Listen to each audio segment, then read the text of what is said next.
When's the last time you really thought about local government? Was it over dinner, while watching a movie, maybe while you were in a dream where you were stuck in a zoning meeting with really no way out? Just me? Okay. Or maybe you've never thought about it at all. That's that's okay. Most people haven't. But here's the thing: local government actually affects your daily life a lot. Have you ever wondered who decides where the new park goes, or how road construction projects get started and take forever and they get done in about a year and a half? Or maybe the big one: how much power your mayor really has over things. If you haven't, don't worry, you're not alone. But today we're going to change that. So we're going to start off by asking, what is local government? Local government is basically the level of government closest to you, like right outside your door close. It's responsible for stuff like trash collection, snow plowing, the fire department, police, parks, roads, water, and even things like building permits or deciding, if your neighbor can open a goat yoga studio next door. Usual, right?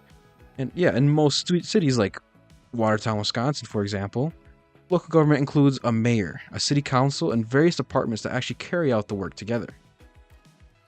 And so you might be asking, it's like, so what does the mayor actually do if there's a lot more to it than just mayor? So yeah, here's something that people don't realize. The mayor isn't the boss of everything. Surprising, right? Who would have thought? We're the public face of the city, right? They show up to events, cut ribbons, lead meetings, and help set the city's goals. But when it comes to actual decisions, especially about money, hiring, and new laws, the mayor usually has to work with other people, right? There's a lot of different departments, a lot of different things happening. They have to work with people to get things done. Don't take my word for it.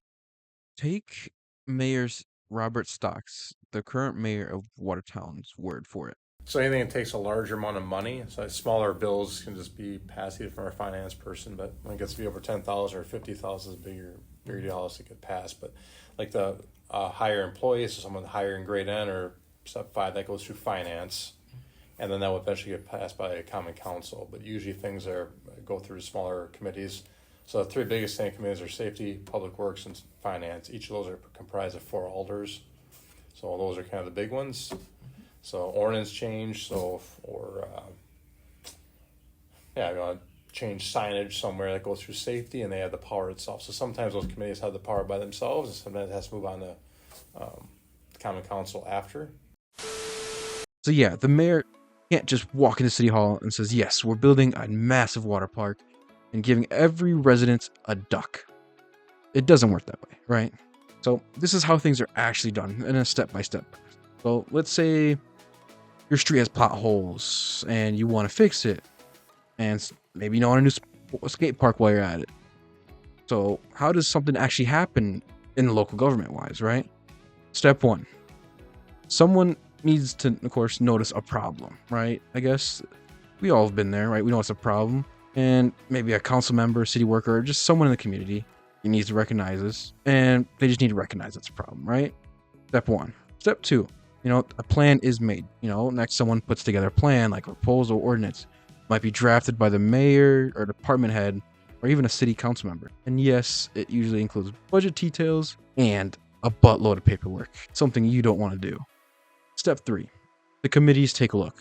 Before it hits the big table and, is voted on, it usually goes to committees like Public Works or Finance to check if it's legal, affordable, and not completely and out of this world ridiculous.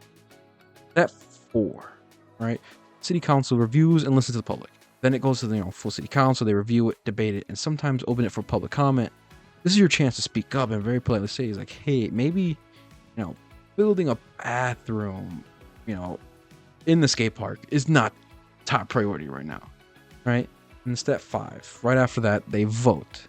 Like finally, the council votes. If enough members say yes, boom, it passes. If not, it goes back to the drawing board, and we have to start all over again. Step six, and this is only applicable to some cities, the mayor signs off if needed. In some cities, the mayor has to sign or approve the decision. In others, the council has the final say. Either way, this part is kind of like hitting the submit button in your homework to make sure it's official, right? Step seven, city department makes it happen. So now it's time for action. Departments like Public Works or Public Parks and Rec take the plan and put it into motion. This might mean construction, hiring staff, and maybe launching a new program in general. Just they need to get it in motion. And then afterwards, they kind of review the results. Once it's done, the city reviews it. Was it successful? Do people like it? Did we accidentally build a park where the sewer system was supposed to go? Things that matter, right? And overall, is just making sure that the results ended up how they wanted. So, in conclusion, yeah, it turns out local government isn't just people in suits sitting around talking about zoning ordinances and capital improvements. Okay, sometimes it is, but it's also the system that makes sure your streets are safe, your lights stay on, and your city keeps running. And your mayor? They're important, but just one piece of a much, much bigger puzzle. So next time you see a road construction or a new park, or even a weird new parking rule, you'll know it wasn't magic. It was local government doing its thing. Thank you for listening, and have a great rest of your day. Goodbye.